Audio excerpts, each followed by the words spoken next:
Estimados estudiantes, de parte de la Cátedra de Ciencias Químicas les damos la bienvenida a esta videotutoría. En esta ocasión resolveremos algunos ejercicios relacionados con el tema de los alcanos. Comencemos.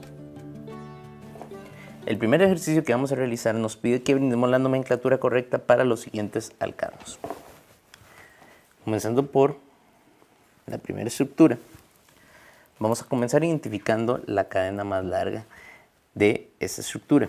Vamos a comenzar siempre numerando a partir del extremo donde están más cerca los sustituyentes. Entonces vamos a comenzar por este lado, numerando 5, y vemos que esta va a ser la cadena más larga, 7.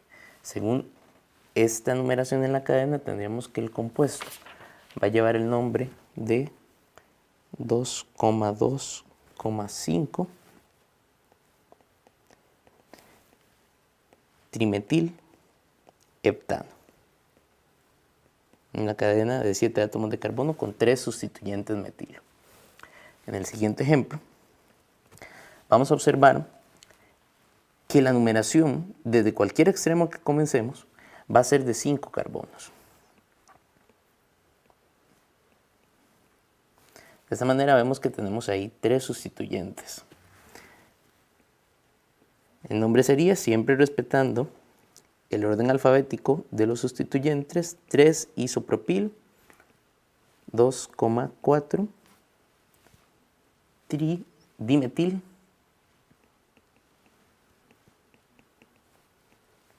pentano.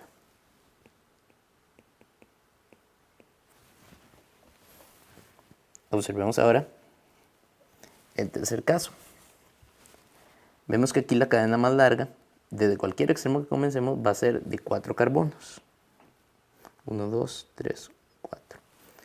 Según entonces esta nomenclatura, vemos que tenemos 4 sustituyentes metilo, 2 en el átomo de carbono 2 y 2 en el átomo de carbono 3. Entonces deberemos nombrar los 2,2, 3,3 tetrametil butano.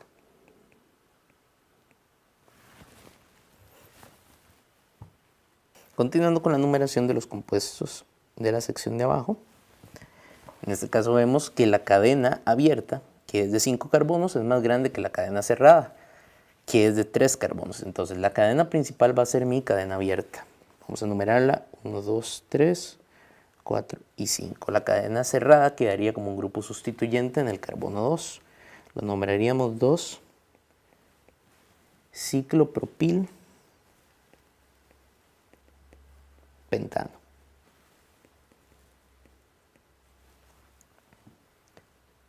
En nuestro quinto compuesto vemos ahora que la cadena más larga es la cadena del ciclo cerrado, de manera que esa va a ser mi cadena principal. Vamos a comenzar numerando por el sustituyente más grande y nos dirigimos a lo largo de la cadena. De esta forma. Así el compuesto sería nombrado 1 isopropil 3,5 dimetil ciclo hexano. Y por último, tenemos el siguiente compuesto. Debemos empezar por identificar la cadena más larga en este compuesto. Podemos comenzar por el carbono de la izquierda, numerando 1, 2, 3, 4, 5, 6, 7 y 8. Vemos que si comenzamos por los extremos de arriba o los extremos de abajo, vamos a obtener cadenas más cortas. De manera que esta va a ser mi cadena principal. Ahora, debo comenzar la numeración. Debemos comenzar la numeración por el extremo más sustituido, así que la numeración iría en el otro sentido. 1, 2, 3, 4, 5, 6, 7 y 8. De esta manera la nomenclatura sería 5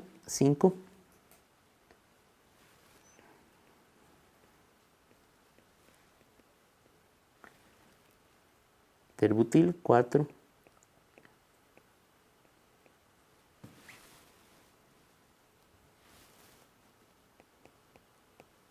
isopropil, 3-metil octano.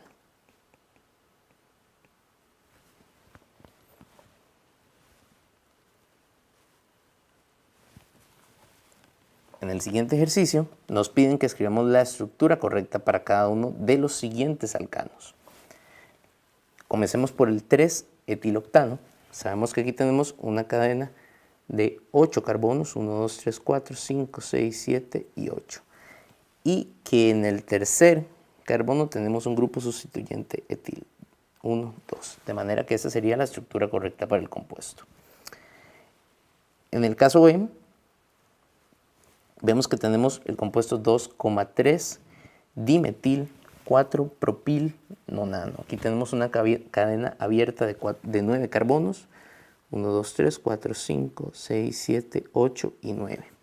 En este caso tenemos sustituyentes metilo en el carbono 1 y 2. Y tenemos un sustituyente propil en el carbono 4. De manera que esa sería la estructura correcta. El tercer compuesto, 3-isopropil hexano, tendríamos una cadena de 6 átomos de carbono. Y en el tercer carbono tenemos un grupo sustituyente isopropil. En el cuarto caso, tenemos 1-etil 2-metil ciclobutano. En este caso, la cadena más larga es un ciclo de 4 carbonos, ciclobutano. Y tenemos sustituyentes en el carbono 1-etil y en el carbono 2-metil. En el siguiente ejemplo, el pentil ciclohexano tiene una estructura central de cadena más larga de 6 carbonos, que es el ciclohexano, y a partir de aquí tenemos un sustituyente pentil de 5 carbonos, 1, 2, 3, 4 y 5. Esa sería la estructura correcta. Y por último tenemos al 1-ciclobutil 3,5-dimetil hexano. En este caso, la cadena más larga es una cadena de 6 átomos de carbono y tenemos sustituyentes en el carbono 1, un ciclobutil. En el carbono 3 tenemos un metil y en el carbono 5 tenemos otro grupo metil. De manera que esa sería la estructura correcta. En el tercer ejercicio nos piden que escribamos la fórmula de 5 alcanos que tienen la estructura C8H18. Todos estos compuestos son alcanos, de manera que no vamos a involucrarnos con compuestos cíclicos ni con compuestos con alquenos y alquinos. De esa forma podemos escribir cualquier alcano con esa fórmula que se nos venga a la mente. Por ejemplo, podemos escribir un alcano lineal de 8 carbonos, 2, 3, 4, 5, 6, 7 y 8, que sería el octano. Podemos tomar un compuesto de 7 átomos de carbono y ponerle un sustituyente metilo. Podemos tomar una cadena de 6 átomos de carbono y ponerle 2 sustituyentes metílicos. Podemos tomar una cadena de 5 átomos de carbono y ponerle, por ejemplo, un sustituyente terbutílico, isopropílico, o podemos tomar una cadena de 4 átomos de carbono, tomar un sustituyente terbutílico y un sustituyente metílico. Siempre y cuando los compuestos no tengan el mismo nombre, entonces cuentan como compuestos diferentes con fórmula C8H18. En el cuarto caso nos piden que indiquemos cuáles de los siguientes compuestos son hidrocarburos saturados y cuáles son hidrocarburos insaturados. En este caso, la estructura 1 contaría como un compuesto cíclico y sabemos que los compuestos cíclicos se consideran compuestos insaturados. En el segundo caso tenemos un alcano de 1, 2, 3, 4, 5, 6 átomos de carbono sin dobles enlaces y sin compuestos cíclicos, entonces se trata de una estructura saturada. En el tercer caso, nuevamente tenemos un alcano de cadena abierta, que vamos a considerar un compuesto saturado, Y en el último caso tenemos un alqueno, que sabemos que son compuestos insaturados por la presencia de dobles enlaces, al igual que los alquinos. En el quinto ejercicio nos pide que realicemos en 3 etapas, iniciación, propagación y terminación, el mecanismo de monocloración del metilciclopentano por medio de radicales libres utilizando la reacción que observamos, donde tenemos metilciclopentano reaccionando con cloro molecular en presencia de luz para formar el compuesto de metilciclopentano pero clorado. Ese mecanismo se lleva a cabo mediante radicales libres. La primera etapa, que sería la iniciación, conlleva la disociación de la molécula diatómica de cloro en presencia de luz para formar 2 radicales libres de cloro. El segundo paso, que sería la propagación,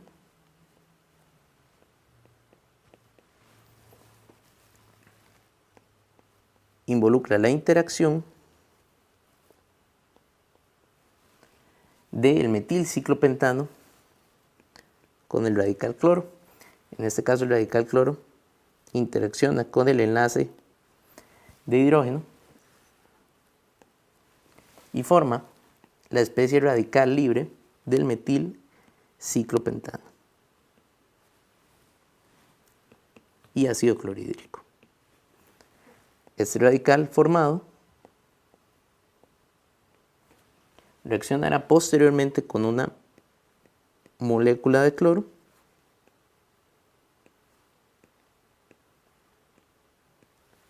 para volver a formar el radical libre cloro y obtener el producto del ciclopentano clorado.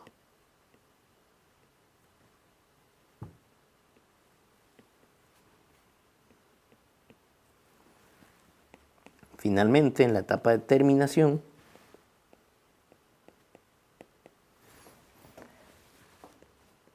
podemos observar que la reacción finaliza cuando, por ejemplo, 2 radicales de cloro chocan entre sí para volver a formar la molécula diatómica de cloro y terminar el proceso de propagación.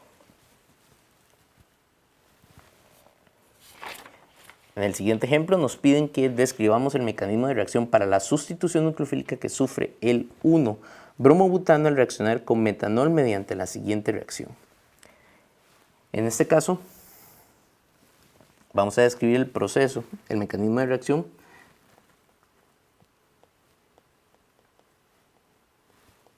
de sustitución nucleofílica. Tenemos a nuestro compuesto nucleófilo, que va a ser el metanol, y tenemos al compuesto que se va a sustituir,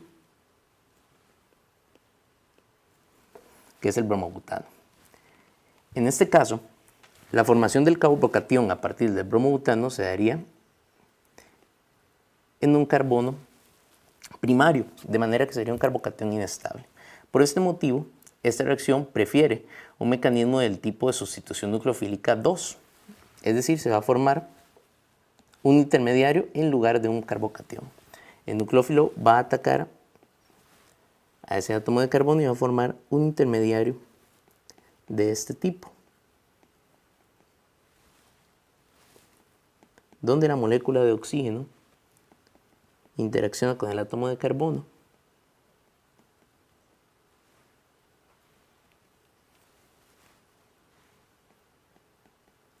mientras elimina a la vez el átomo de bromo. A partir de esta reacción lo que obtenemos es entonces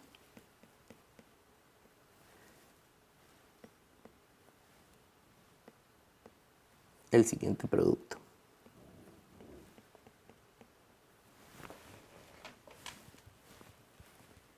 Finalmente, en el ejemplo 7 nos piden que ordenemos los siguientes radicales libres según su estabilidad. De esta manera vamos a recordar la regla que nos indica que los radicales libres más estables son aquellos que están más sustituidos. De esta forma vemos que el radical libre más sustituido es el de la figura 3 y sería la más estable. En segundo lugar tendríamos a la estructura 4, que es un radical libre disustituido. Entonces sería el segundo en estabilidad. Finalmente tenemos a las estructuras 2 y 1 que son radicales libres monosustituidos. En el caso de la 2, entonces tendría un orden de 3 y el último radical libre que no tiene sustituyentes sería el más inestable con un orden de 4. De parte de la Cátedra de Ciencias Químicas esperamos que esta videotutoría haya sido de utilidad. Muchas gracias.